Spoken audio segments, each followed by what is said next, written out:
My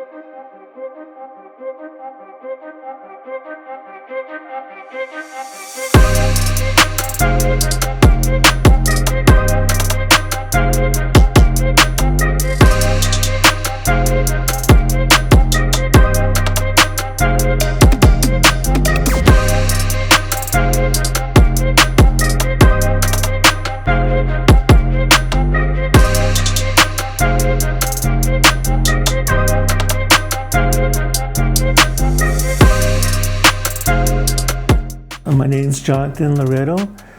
My tribal affiliations are Jemez and Kotyiti.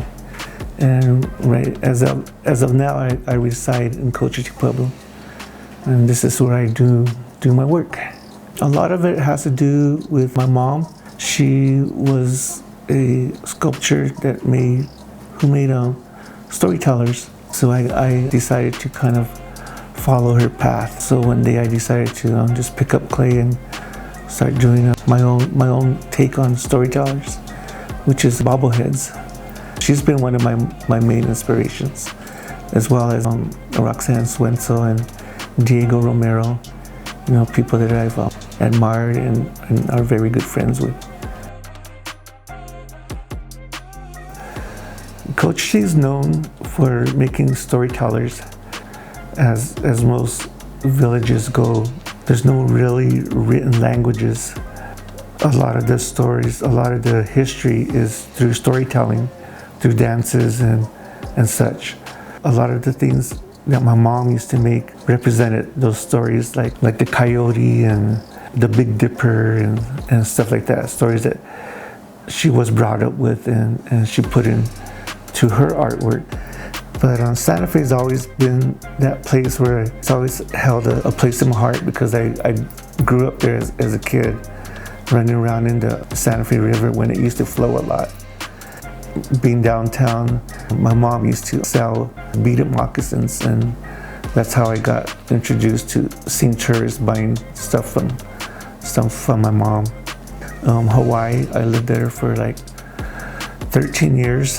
Nothing like catching a wave, being in that open ocean, and just knowing that you're among all these other sea life that you just really can't see until you actually go snorkeling, and you're like amazed at what's underneath there.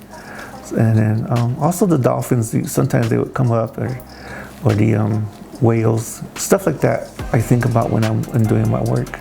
I've always enjoyed photography. With this project that I'm working on right now, this is both a mixture of my photography work and the bobbleheads.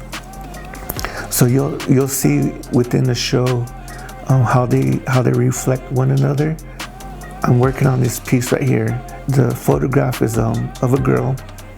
So on this piece, he's going to be holding up a bouquet of flowers, and it'll show the girl in the photograph that he's in love with, right? So it kind of has that kind of take on it on this show. So, but yeah, this is how they kind of start out, right? So they're just they're sculptured in clay, which is coil work, and then I do all the painting, and then as you can see, I don't add the heads because it's gonna be a bobblehead. This is where the spring action goes. And so you'll see, like, I had to make it to where there's going to be a piece that goes in here, and then the head will be the last part that I make. The title, Reflective, as I mentioned, this piece is going to be part of kind of like the lover sequence, and then I have other pieces. I also have a priest that I made that'll represent their influence here in the Pueblos, because the priests came here and they established churches and stuff like that. So I'll have that along with a photograph that reflects on how that priest represents our tribal society here. So all the pieces are in that kind of like moment where I'm taking my clay work and then the photography and just kind of like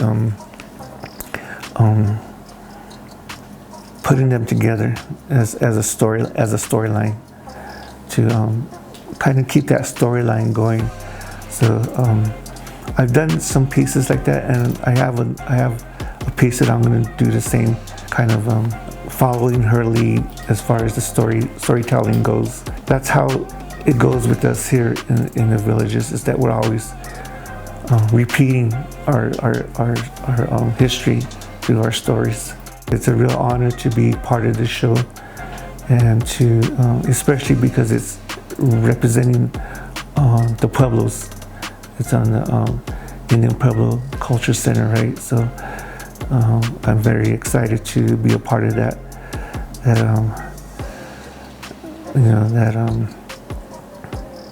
audience, so to speak. So enjoy the show. Thank you.